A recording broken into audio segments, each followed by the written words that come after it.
The David Pakman Show at davidpakman.com. Welcome to the bonus show. Former President Jimmy Carter putting his money where his mouth is. He's been a longtime advocate of renewable energy, and we've now learned that a 1.3 megawatt solar energy station that will provide more than half of the power of Plains, Georgia. This is the town that famously Jimmy Carter is from and lives in, Plains, Georgia. And it will actually be on 10 acres of President Jimmy Carter's farmland. And that is where this solar power station is going to be built. I like this story, right? Putting his money where his mouth is. Renewable energy, it's great. It's going to provide half the power for Plains, Georgia. Who could possibly be against something like this? Yeah, I mean, the philanthropic work that he does and also just looking towards alternative energy sources, that'll probably be the cornerstone of his legacy. He put up solar panels on the White House and then Reagan took them down. Oh, yeah. Because maybe they were too costly at the time, but it was a clear environmental message at the time. It was, and it's so insane to contrast it with what's going on with Donald Trump right now. And this relates to another story for today's bonus show, which is that currently 37% of Norway's new cars sold are electric, and they are targeting 100% electric cars in 8 years. And electric car technology is advancing very, very rapidly. Many countries are moving forward so quickly about this. And in the US, we've got Trump talking about bringing back coal jobs and mining and fossil fuel subsidies continuing. It's just so embarrassing. And I know when we live here in the US, many of us recognize that it doesn't make a lot of sense. But because we're here every day, we're not as aware of the just sort of insanely retrograde nature of much of what is going on with energy in the US, particularly in the Trump White House. It really is embarrassing. And sometimes when you use that word embarrassing, people don't hear it for what it is. In other countries, they see what's going on here and they don't get it. They say, why are you trying to bring back coal jobs? Look at the advancement of all of these other technologies. It's a joke. I mean, I think part of it just has to do with our culture. So, for example, Norway is trying to get to 100% electric cars in 8 years. I mean, we do have a driving culture, and I guess that is compatible with electric cars, but maybe they don't like those kinds of cars as much. I think another part of it, too, is that Norway has a population of only 5 million people, something comparable to like Minnesota. So it would be a lot easier for them to reach that 100% goal in that amount of time than it would that be part for I us. take issue with. That part, I think there is something cultural. You're right about that. But if we're talking about if you make an 8 to 10 year plan, right, the way Norway is doing, if the U.S. did something like that and it was reflected in terms of the demand of consumers, manufacturers would adjust. They can produce a higher percentage of cars as electric rather than gas powered or diesel powered. I think that part can happen. We can't do it as easily because it's a really big country thing. Again, you're talking about new cars. Not everybody is going to get a new car right away. A lot of people are going to stick with the car that they have for a while. I believe manufacturing could adjust if demand actually changed over an 8 to 10 year time span. I think it could happen. I think it'd just be a lot harder because, I mean, if you think of Norway, they have a good public transit system. A lot of people are driving to begin with, so you have far fewer cars on the road. And also, I think gas prices are pretty insane. I don't know what they are right now, but it's something like $30 per gallon. No, it can't be that high. I mean, it's quite from the people I've spoken to in Denmark, which is the country right across the water there. Yeah, Copenhagen's particularly very expensive. Yeah, I know that when I was in Israel, and I remember this because there's 3.8 liters per gallon, and it was 3.8 shekels per dollar at the time. So it was like a perfect exchange rate. So I would look, and I would be able to very easily tell what the cost of gas was. It was just under $8 per gallon converted. And that's considered pretty normal in Europe. So $30 per gallon I've not heard of. It's possible. It's possible. Right. But I thought that in Europe it was generally between $6 and $9 per gallon. Still quite a lot. I mean, Which if is you add very high. everything up, the public transit and the fact that gas prices are already high, I think they have the infrastructure set in place to make people want to use electric cars more so than we have here. That absolutely is something that I agree with. I'm pretty ready to go to an electric car soon. You know, I mean, I had a hybrid Civic years ago, and it wasn't a plug-in electric, but it was one of the earlier hybrid models. And yeah, it was pretty slow. The pickup on the highway was not really good, but it was still perfectly drivable. And the technology has improved so drastically. Teslas, which are completely electric, disclosure, I own shares of Tesla. No problems with acceleration there, right? I mean, very, very good performance. The technology is just advancing so quickly.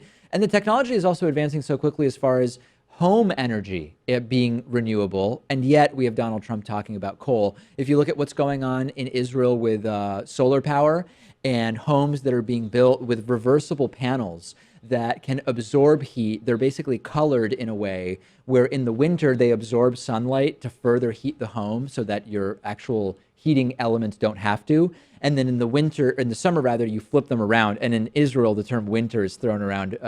It doesn't have the same meaning as it does in Massachusetts, say winter in Israel. But in any case, in the summer, then they can be reversed and they repel sunlight and all of this type of technology. It's happening. And we're just not really on it here in the United States. Here in Massachusetts, I recently talked to someone who works at a home builder, and they told me Massachusetts is super aggressive with home building code, and that even like from 2016 to 2017, the energy efficiency code has gotten even more strict. And even in 2016, it was already one of the strictest in the country. And that new homes being constructed here, we might not notice this because we're not going around comparing home energy efficiency, but it is so different than what's going on in a lot of the country in a good way. I completely support that. And there's even like tax credits. So I guess if you have a house that faces south, you can put solar panels on your roof for more cheaper. You get cheaper incentives than someone who doesn't. So I guess in part of that, that's things that you can't control. But overall, we know that solar is going to be at some point more affordable than more traditional uses of energy. So that's another reason for people to jump on board with that. The cost per energy generated keeps going down because the solar panels become more and more efficient, and the cost per square footage of solar panel goes down, and that gives you drastically higher efficiency per unit space. And that's great. It's going to continue happening. We have a majority of Americans concerned that the United States is going to become involved in another major war at some point during the first term of President Donald Trump. This is according to an NBC News poll released today. 66% of Americans are worried that the U.S. is going to become involved in another major war. 62% believe that the U.S. should consider the interest of its allies when making those types of decisions. Do these numbers strike you as high or low? If I told you 2/3 of Americans think we're going to have a war under Trump.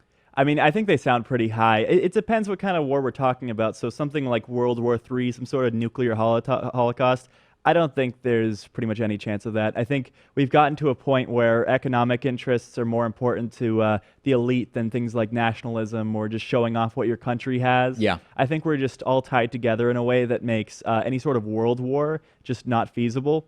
But when you think about another military interference in a place like Iraq or going to Syria or even Iran over the nuclear policy that they have right now, I think it's maybe not more likely than not, but I mean, the chances are up there. So if you were to be asked, do you think it's likely that we would have a major military engagement, not nuclear, but major military engagement, which I would call boots on the ground beyond just special forces? So these definitions are so arbitrary.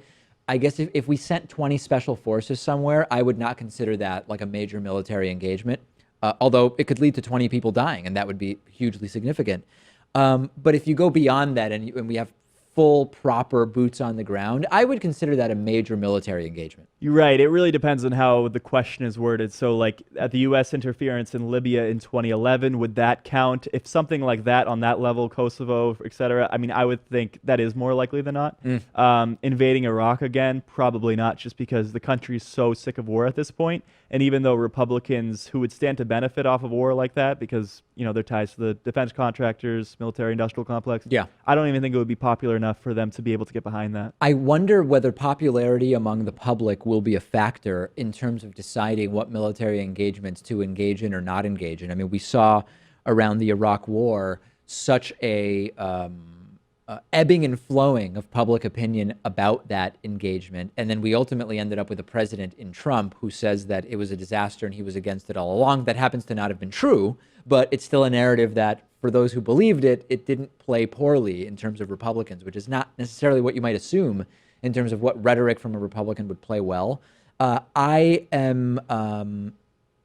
sense is that there's a greater than 50% chance that there will be a military engagement like what I described, which is some significant level of boots on the ground. Now, whether it will all be framed as something that we're doing out of our concern, our humanitarian concern, versus more aggressive war hawk type language, I don't know. But I think it's pretty likely we're going to have an engagement under Trump. If you had to guess a country, which country would you guess? Because I think there's 3 finalists for me. I wonder if you have the same ones. I would say Iran, Syria.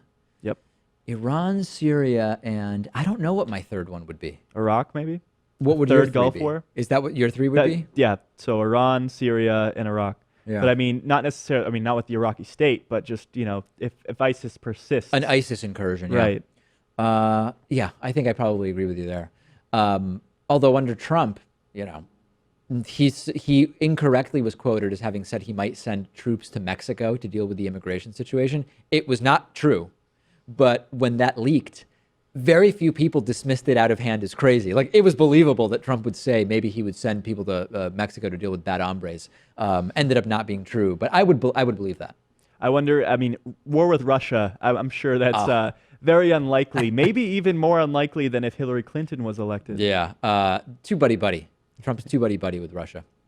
What about helping in, you know what? I'm Syria. not even, yeah, I'm not going to even Russia's go down. tied to the Assad government. Exactly, yeah. That's where I was going to go, but I don't even want to do it. Let's keep things a little more positive and not go down that. It's Friday after all. It's Friday after all, exactly. All right, that's it for the bonus show. We will talk to you on Monday.